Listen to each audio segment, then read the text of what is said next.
Taste the Daily. అందరికీ darling ఇందా మన అనిల్ చెప్పినా ఎవరు చెప్పినా ప్రభాస్ రాజా సాబ్ కానీ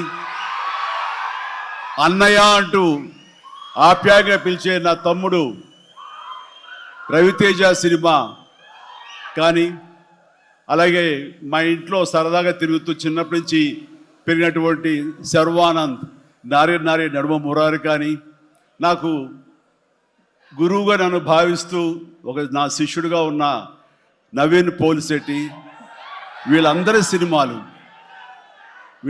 సినిమాలు కూడాను ఈ సంక్రాంతికి సూపర్ హిట్ అవ్వాలని తద్వారా వాళ్ళకి విజయం లభించడమే కాదు తెలుగు సినిమా పరిశ్రమకు నిర్మాతలకు బయ్యర్లకి వీళ్ళందరూ కూడా సుభిక్షంగా ఉన్నప్పుడే అదే నిజమైన సంక్రాంతి.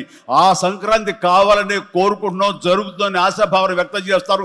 అది మీరు ఇచ్చి తీరుతారన్నటువంటి ప్రగాఢ నమ్మకం అయితే నాకు ఉన్నది.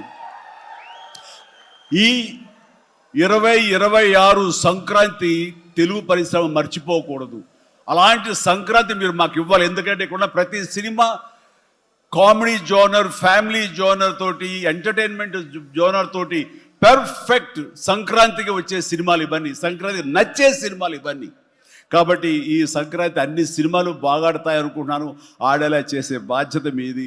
దయచేసి అన్న సినిమాల్ని థియేటర్కి వెళ్ళే చూడండి, థియేటర్లోనే ఆస్వాదించండి, అలాగే మీరు ఆశీర్వదించండి కూడా.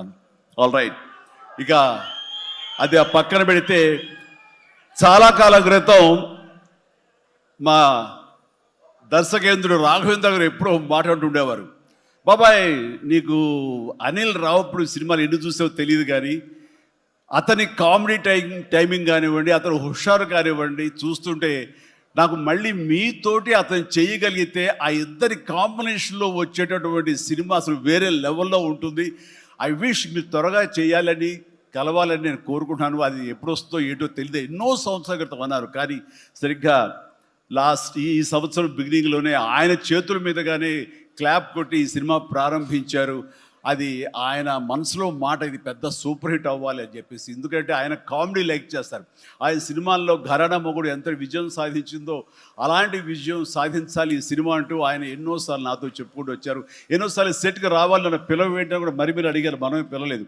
ఆయన ఎవరైనా హీరోయిన్లు ఉన్నప్పుడు మాత్రమే వస్తాను, ఏదైనా హుషారుగా వస్తుంది అంటుంటారు ఆయన. అది కుదరలేదు ఎందుకో. బట్ ఏమైనా సరే ఈ సినిమా కథ కుదిరింది అని సంక్రాంతికి వస్తున్నాం తర్వాత అనిల్ రావుపూడి నా దగ్గరకు వచ్చి కథాంశం చెప్పినప్పుడు చాలా బాగుంది, ఫ్యామిలీ టచ్ ఉంది, సెంటిమెంట్ ఉంది, చిన్నపిల్లలతో నాకు అటాచ్మెంట్ ఉంది, చాలా హృదయంగా ఉంది, హార్ట్ టచింగ్ సీన్స్ ఉన్నాయి.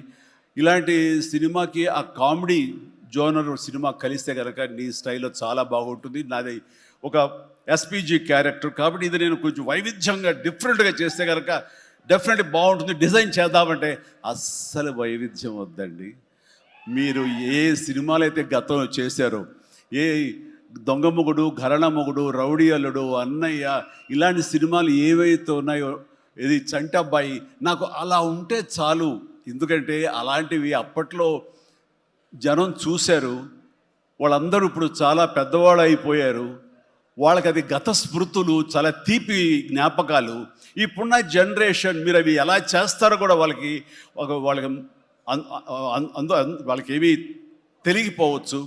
కానీ అది ఇది తెలిసిన మధ్యలో పుట్టి మాలాంటి వాళ్ళం అది మళ్ళీ ఈ జనరేషన్కి గుర్తు చేసి మీరంటే ఏమిటో తెలియచెప్పాలన్న నా ప్రయత్నానికి మీరు చెయ్యాలి. ఆ విధంగా అన్నందుకు ఐ థింక్ ఓకే. ఇంకా అలా చేయటం అంటే కనుక అది నా కేక్ ఒకటే. మీతో అలా చూడాలి నా కోరిక అంటూ ఎప్పుడెప్పుడు సినిమాల్లో ఏవేవి సీన్స్ ఉన్నాయో అవన్నీ కూడా పొందుపరిచి ఒక క్యాప్సూల్లా చేసి ఆయన దాన్ని ఫోన్లో పెట్టుకునేవారు. ఏదైనా ఒక సీన్ ఉంటే కనుక ఈ సీన్ని ఈ సినిమాలో ఉన్న ఈ కామెడీ టైమింగ్తో దీన్ని కన్సీవ్ చేశాను, అలా మీరు చేయాలని. అండ్ ఈ సీను ఈ సినిమాలో ఫలానా సినిమాలో ఘరానా మొగుడులాగా ఇలాగా వైఫ్ తోటి మీరు కన్సీవ్ చేసి అలా చేయాలంటూ చాలా చక్కటి హోంవర్క్ చేసుకుని నా బాడీకి నాకు ఏది కంఫర్టబుల్లో ఆ విధంగా తను ఆ సీన్స్ని కన్సీవ్ చేసుకుంటూ చాలా చాలా సరదాగా చేసుకుంటూ వచ్చాం. ఈ సినిమాలో నవీన్ మన అనిల్తో చేయటం అనేది నాకు చక్కటి ఎక్స్పీరియన్స్.